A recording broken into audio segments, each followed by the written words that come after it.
Islampur police জেলার পক্ষ থেকে আসন্ন দুর্গোৎসব নিয়ে এক সমন্বয় বৈঠকের আয়োজন করা হয়। উপস্থিত ছিলেন পুলিশ আধিকারিকেরা সহ ইসলামপুর পুলিশ জেলার বিভিন্ন পুজো উদ্যোক্তারা। পুলিশ আধিকারিকেরা বিভিন্ন বিষয় নিয়ে আলোকপাত করেন উদ্যোক্তাদের। তারা বলেন, আসন্ন দুর্গোৎসব যাতে সুষ্ঠু এবং শান্তিপূর্ণভাবে সম্পন্ন করা যায় তার দিকে বিশেষ নজর থাকবে। পুলিশ বিশেষভাবে পুজো কমিটিগুলিকে বলেন যে পুজো অনুদানের ক্ষেত্রে পুজো কমিটিগুলিকে জয়েন্ট অ্যাকাউন্ট করতে হবে, সহ পূজন প্যান্ডেলগুলো নিরাপত্তার জন্য বিশেষ নজরদারি অর্থাৎ সিসিটিভি নজরদারি রাখার জন্য আজ পুলিশ প্রশাসনের পক্ষ থেকে বলা হয়। এছাড়া ভলেন্টিয়ার রাখার জন্য পুজো উদ্যোক্তাদেরকে বলা হয়েছে, সহ একাধিক বার্তা দেওয়া হয়। একটা আপনাদেরকে ডিরেকশন দেওয়ার জন্য মিটিংটা হচ্ছে। আমাদের হাতে এখন যথেষ্ট টাইম রয়েছে। যে যে প্রবলেমগুলো ডিসকাশন হলো বা ইন ফিউচার যে প্রবলেমগুলো হয়তো অ্যারাইজ করবে সেগুলো যাতে খুব ইজিলি মিটিগেট করা যায় সেই জন্য আমাদের এই উদ্যোগটা নেওয়া হয়েছে। প্রথমেই বলে রাখি যে গভর্নমেন্ট ফান্ডের যে ম্যাটারটা দিন দিন কিন্তু এই গ্র্যান্টের অ্যামাউন্টটা বাড়ছে।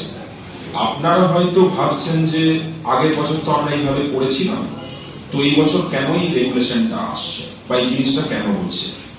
মেবি হয়তো নেক্সট ইয়ার যদি গ্র্যান্টের অ্যামাউন্ট আরো বাড়ে রেস্ট্রিকশন থাকে সিম্পল, তো সেগুলোকে পেন অ্যান্ড পেপার আপনাদেরকেও কোঅপারেট করতে হবে এবং সেটা আমাদেরকেও মেনটেন করতে হবে। তো প্রথম কথা যেটা বলবো যে যদি কোনো ক্লাব পারমিশন না নেয় সেই ক্লাব কিন্তু গ্র্যান্টের জন্য এলিজিবল হবে না। First thing. এখন যদি কেউ বলেন স্যার আমরা তো লাস্ট ইয়ার পারমিশন নিইনি, আমার যেটা হিসেব রয়েছে 41 number of club of Islampur BS এরিয়ার আন্ডারে তারা কিন্তু লাস্ট ইয়ার পারমিশন নেননি। তো সেম যদি আপনারা রিপিট করেন তাহলে কিন্তু আমাদের গ্র্যান্ট দিতে প্রবলেম হবে। First thing. তো এই জন্য আমি সবাইকে রিকোয়েস্ট করবো পারমিশন সবাই নেবেন, ইরেসপেক্টিভ অফ স্কেল। যে স্যার আমার তো অত বড় পুজো হয় না, আমার তো স্যার রুরাল জায়গাতে পুজো হয়, এটা নয়। পারমিশন সবার জন্য, কারণ গ্র্যান্ট নিতে গেলে পারমিশন নিতে হবে। First thing. সেকেন্ড থিং হচ্ছে অ্যাকাউন্টের যে ম্যাটারটা, লাস্ট 2 ইয়ার্স আমি দেখলাম কি অনেক কমিটি ইন্ডিভিজুয়াল অ্যাকাউন্টে টাকা ঢুকেছে। এখানে অনেকেই বলছেন স্যার অ্যাকাউন্ট জয়েন্ট বানাতে গেলে বা কোনো পুজো কমিটির বানাতে গেলে তাদের প্যান কার্ড দরকার পড়ছে। যদি প্যান কার্ডের রিকোয়ারমেন্ট হয় দ্যাট মিনস আমার যেটা মনে হলো আপনাদের ওই প্রবলেমটা শুনে যে সেটা হচ্ছে আপনি আমার কমিটির নামে অ্যাকাউন্টটা বানাচ্ছেন। তো definitely committee is not any person, A group of person. তো সেখানে আপনার তো কমিটির নামে একটা প্যান কার্ড ডেফিনেটলি বানাতে হবে। কিন্তু যদি কোন একটা কমিটি প্রেসিডেন্ট, সেক্রেটারি বা ক্যাশিয়ার অল আর হিউম্যান বিং, এখানে তো কোনো মানে কালেকটিভ কিছু আসছে না, 3টে সেপারেট পার্সন, সেখানে তো জয়েন্ট অ্যাকাউন্ট বানাতেই যেতে পারে। তো আপনারা এটা নিয়ে একটু কথা বলুন ব্যাংকের সাথে, পার্টিকুলারলি যে কমিটিরা প্যান কার্ড ছাড়া মানে কমিটির নামে অ্যাকাউন্ট খুলতে চাইছেন তাদের প্যান কার্ড তো ম্যান্ডেটরি লাগবে। আর আই হোপ কি এখনো আমাদের যতটা টাইম আছে সেটাও প্রসেস হয়ে যাওয়া পসিবল। যদি না হয় সেটা অ্যাটলিস্ট আপনারা প্রেসিডেন্ট, ক্যাশিয়ার এন্ড সেক্রেটারি 3-4 জন মিলে একটা আপনারা বানিয়ে নিতে পারেন, সেটা খুব ইজিলি হয়ে যায়। I think so. ঠিক আছে, এটা একটা স্টেট ফেস্টিভ্যাল। আপনাদের অনেকেরই কিছু জেনারেল প্রবলেম শুনলাম, কিছু স্পেসিফিক প্রবলেম শুনলাম।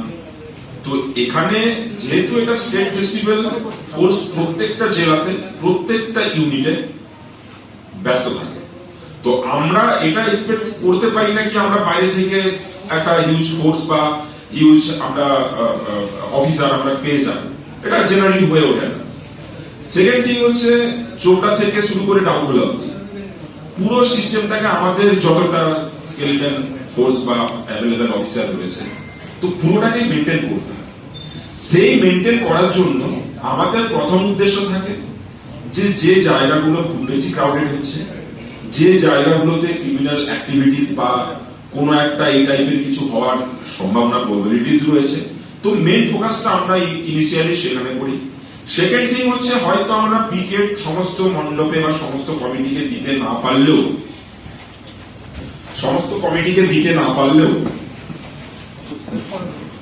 আমাদের মোবাইল ভ্যান কিন্তু ম্যাক্সিমাম এরিয়াতে কিন্তু অ্যালার্ট থাকে, পৌঁছে যায়।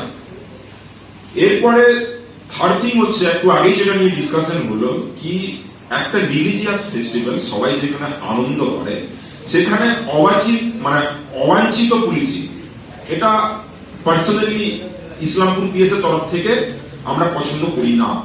কারণ একটা আনন্দের উৎসব, যতক্ষণ অব্দি সেখানে কোনো ল ভায়োলেট না হচ্ছে, কোনো ক্রিমিনাল অ্যাক্টিভিটিস না হচ্ছে, মানুষ আনন্দ committee and as well as volunteer, আমরা ভলেন্টিয়ারদের উপর জোর এই কারণে দিচ্ছি কারণ সেই লোকগুলো আপনাদের ভলেন্টিয়ার যারা রয়েছে তারা লোকাল একটা সেন্টিমেন্ট যে ম্যাটারটা, সেটা কিন্তু অনেক বড় ম্যাটার হয় এখানে। একটা ল অ্যান্ড অর্ডার আপনার জন্য ধরেন হঠাৎ করে একটা পুলিশ অ্যাকশন হলো, সেটা হচ্ছে একটা রিপারকেশন, বাট নিজেদের আপনার এরিয়াতে আপনাদের যারা লোকাল পার্সন রয়েছেন সেখানে যদি আপনারা নিজেরা একটা ছোট জিনিসকে কন্ট্রোল করে নেন, জাস্ট একটা কথা বলে একটা সিচুয়েশনকে যদি ম্যানেজ করে নেন, তো তাতে পুজোর যে ওয়েদার, যে আনন্দ, সেটাও বজায় থাকে, ল অ্যান্ড অর্ডারও মেনটেন হয়। যে চাঁদার রসিদ আছে সেই রসিদের একটা ক্যান্সেল করে জাস্ট ক্যান্সেল লেগে কেটে দিয়ে একটা রসিদ অ্যাটাচ করে দিতে হবে আপনাদের মেইন প্রেয়ারের সাথে। সাথে ল্যান্ড ওনারের এনওসি সকলেই জানেন, নতুন করে কিছু বলার দরকার নেই। আপনাদের যে পুজো যেখানে হবে সেখানকার ল্যান্ড লং সহ লোকেশন, ঠিক আছে, আর স্কেচ ম্যাপ, মানে কোন দিক দিয়ে আপনারা চাইছেন দর্শনার্থীদের পুজোর প্যান্ডেলে ঢোকাবেন, কোন দিক দিয়ে বের করবেন, এন্ট্রি এক্সিটটাকে মেনশন করে। অবশ্যই কিন্তু এন্ট্রি গেট যেমন থাকবে তার থেকে কিন্তু এক্সিট গেটটাকে প্রশস্ত হতে হবে, বড় হতে হবে, এটা কিন্তু মনে রাখবেন ইন কেস অফ আর্জেন্সি।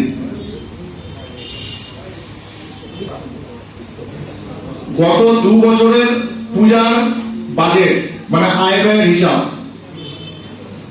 যে এক্সিকিউটিভ বডি মেম্বার তাদের লিস্ট উইথ ফোন নাম্বার, স্বেচ্ছাসেবী বা ভলেন্টিয়ারদের লিস্ট উইথ ফোন নাম্বার, বিভিন্ন সরকারি দপ্তরের এনওসি যেমন ইলেকট্রিসিটি ডিপার্টমেন্ট, ফায়ার ডিপার্টমেন্ট ইত্যাদি। যার সাথে আপনারা সাউন্ডের কন্ট্যাক্ট নিচ্ছেন সেই সাউন্ডের কন্ট্যাক্ট পেপারটা লাগবে। গত বছরগুলোর পুজোর যদি পারমিশন কপি থাকে সেই পারমিশন কপি 2-3 বছরের অ্যাটাচ করে দেবেন। আর যারা আমাদেরকে এই যে বললাম নতুন করে 2-3 বছর বা 5 বছর ধরে পুজো করছেন, মানে আপনারা পারমিশন পাচ্ছেন না, সেই পারমিশনের যদি কোনো রিসিপ্ট কপি থাকে সেটাকেও আপনারা অ্যাটাচ করে দিতে পারেন। যেটা একটা ইম্পর্টেন্ট ব্যাপার এর আগে আমরা বলিনি, সেটা হচ্ছে আপনাদের যে পুজোর প্যান্ডেল বিগ্রহ যেখানে থাকবে, বিগ্রহ জায়গাটাকে কিন্তু রাতের বেলাতে সেগ্রিগেট করতে হবে, খুব সেন্সিটিভলি ওটাকে কিন্তু আলাদা করতে হবে, ওটা ব্যারিকেড করে বা বেড়া দিয়ে বা কোনোভাবে আপনাদের যেখানে ধরুন একদম একটা গেট আছে, গেট লাগিয়ে দিয়ে জায়গাটাকে সেগ্রিগেট করতে হবে, বিগ্রহটাকে যাতে কোনোভাবে কোনো পশু কুকুর ঢুকে গেল, ঠিক আছে, এই জিনিসগুলো যাতে না হয়। আমি দেখেছি গতবার যখন রামগঞ্জে ছিলাম, শ্রীকৃষ্ণপুরের যে ওভারব্রিজটা আছে, ওভারব্রিজের বাঁ পাশে যে দুর্গা পুজো হয়, ওটা কারা করেন? পুজোটা কমিটি এসছেন, অ্যাকাউন্ট নাম্বারটা দেন। অ্যাকাউন্ট নাম্বার কিন্তু কারো পার্সোনাল অ্যাকাউন্ট থাকলে হবে না, হয় কমিটির নামে অ্যাকাউন্ট থাকতে হবে, নয়তো একটা অ্যাকাউন্ট যে অ্যাকাউন্ট হোল্ডার হবে, মানে একাধিক ব্যক্তি যাতে সেই অ্যাকাউন্টটাকে অপারেট করতে পারে, 2 বা ততোধিক ব্যক্তি, এটা হতে হবে। পার্সোনাল অ্যাকাউন্ট হলে কিন্তু হবে না, এটা মেনশন করতে হবে। এটা পয়েন্ট, সেটা হচ্ছে যদি কোনো কনফিউশন থাকে আপনারা বলবেন, আলোচনা সভা আছে, কিন্তু যেগুলো আছে এটা কিন্তু মেনে চলতে হবে। আচ্ছা, লাস্ট হচ্ছে পিপিএল সার্টিফিকেট। এটা হচ্ছে ম্যাক্সিমাম ক্ষেত্রে এটা আপনাদের সেফটির জন্য। কোনো একটা সিঙ্গারের যদি আমরা গান বাজাই, আমাদের ধরে নিতে তার মানে পারমিশন নিয়ে আমরা গানটা বাজাই, ঠিক আছে, তো পিপিএল সার্টিফিকেট একটা লাগে, তো সেটা যদি জোগাড় করতে পারেন ওয়েল অ্যান্ড গুড, এটা একটা আপনাদের ক্রাইটেরিয়া দেওয়া থাকলো। এই যে পয়েন্টগুলো আছে, এই পয়েন্টগুলো কভার করে আমি এখনই আমার হোয়াটসঅ্যাপ গ্রুপে দিয়ে দিচ্ছি। যদি কোনো রকমের কোনো পয়েন্টে কনফিউশন থাকে সেটা আমাদেরকে জানাবেন।